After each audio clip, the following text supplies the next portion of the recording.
আজকে বাইল্যাটারাল আমাদের দুই দেশের মধ্যে যে সম্পর্ক এটাকে এগিয়ে নিয়ে যাওয়ার জন্য কি কি করতে পারি আমরা আগামী দিনে তারা উৎসুক। বাংলাদেশ রাশিয়া রিলেশনশিপ তো অনেক দিনের, স্বাধীনতার যুদ্ধ থেকে শুরু করে। তো সুতরাং এই সম্পর্ককে এগিয়ে নিয়ে যাওয়ার জন্য কয়েকটি এরিয়াতে তাদের তো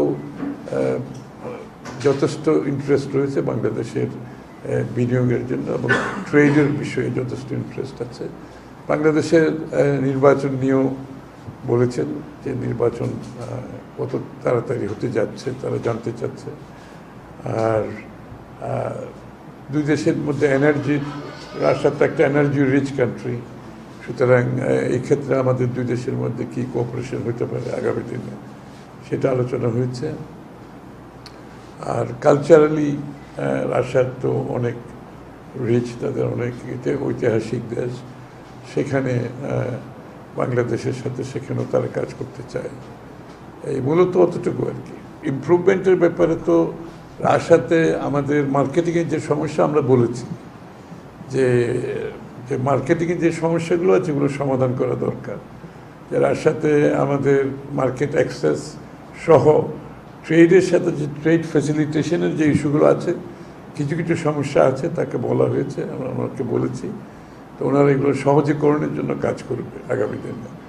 আর হ্যাঁ ব্যাংক ওইটা বলেছি, আমি ওই কথা এক্স্যাক্টলি বলেছি যে ব্যাংক ট্রানজ্যাকশন এটা বড় সমস্যা রাশিয়ার সাথে, যে জন্য ট্রেডের অপরচুনিটি আছে, সুযোগ আছে, কিন্তু ট্রেড ফ্যাসিলিটেশনের জন্য যে বিষয়গুলো বাধাগ্রস্ত করছে সেগুলো আলাপ হয়েছে, সেগুলো সহজীকরণের ব্যাপারে তারা বলেছে, সেগুলো সেদিকে তারা নজর দেবে।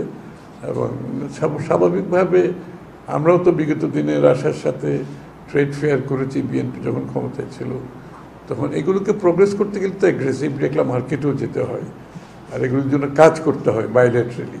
তো সেই কাজগুলো আমাদেরকে করতে হবে। হ্যাঁ, ওরা বলেছে ওটার জন্য অপেক্ষা করছে তারা।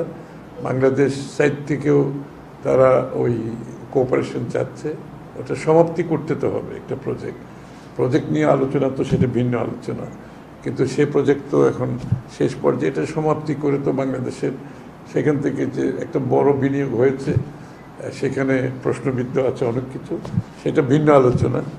তবে এটার সমাপ্তি করে এটা কিভাবে হ্যান্ডওভার করবে যত তাড়াতাড়ি সম্ভব। তারা বলছে ক্রেডিট লাইন যেটা আছে সেটা দরকার হলে আরও এক্সটেনশন করতে পারে, যে গ্রেস পিরিয়ডও তারা এক্সটেনশন করতে পারে।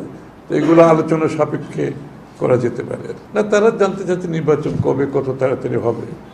সেটা তো আসলে সবগুলো বিষয়টা এখন একটি নির্বাচিত সরকারের যে সাথে সবাই তো কাজ করতে একটা কমফোর্ট আছে সকলে, তো সেটা সেজন্য তো সকালেই অপেক্ষা করছে, শুধু রাশিয়ার নয়, যাদের সাথে আমাদের বিভিন্ন ইস্যুগুলো আছে, আনরিজলভড আছে, কিংবা ভবিষ্যতে হওয়ার সম্ভাবনা আছে, সেটা সরকারি লেভেলে বেসরকারি লেভেলে সব ক্ষেত্রে এগুলো একটা অপেক্ষায় আছে।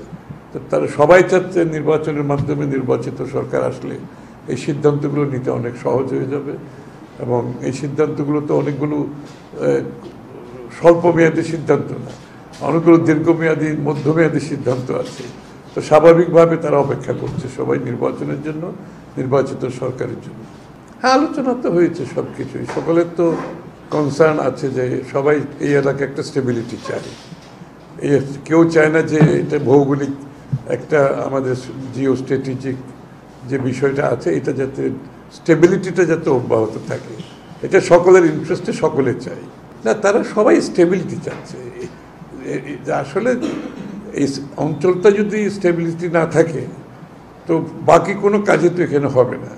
বাংলাদেশ শুধু ইনসিকিউর তো নিরাপত্তাহীনতায় ভুগবে না, পুরো অঞ্চলের মধ্যে একটা নিরাপত্তাহীনতা আসবে, এটা তো তারা কেউ লাভবান হবে না।